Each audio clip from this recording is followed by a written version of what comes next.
আলোচনা আগে থেকেই ছিল, যা কাঁটায় কাঁটায় সত্য প্রমাণিত হলো।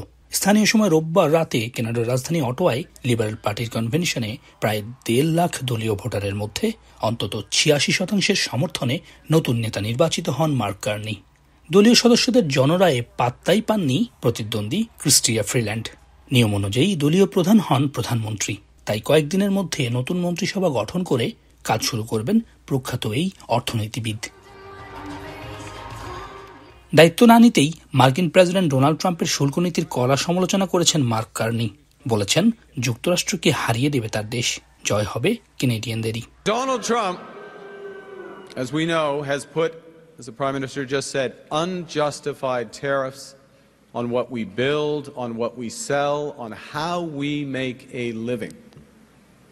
He's attacking Canadian families, workers and businesses, and we cannot let him succeed.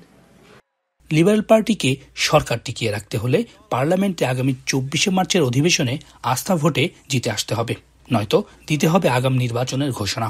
যদিও নিয়ম মাফিক চলতি বছরের অক্টোবরে ভোট হওয়ার কথা। প্রধানমন্ত্রী হিসেবে দায়িত্ব নিয়েই তাকে ডোনাল্ড ট্রাম্পের যেই ট্যারিফ আক্রমণ, যেই ট্রেড ওয়ার শুরু হয়েছে মার্কিন যুক্তরাষ্ট্রের সঙ্গে কানাডার, সেটি তাকে মোকাবেলা করতে হবে।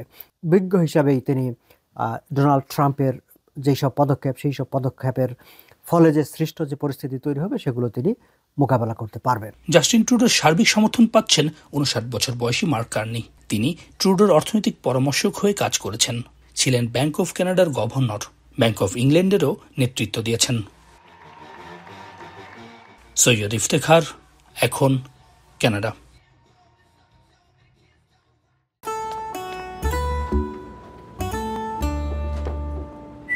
এই ঈদে জুয়েলারি ক্লোদিং এ বিকাশ পেমেন্টে ডিসকাউন্ট।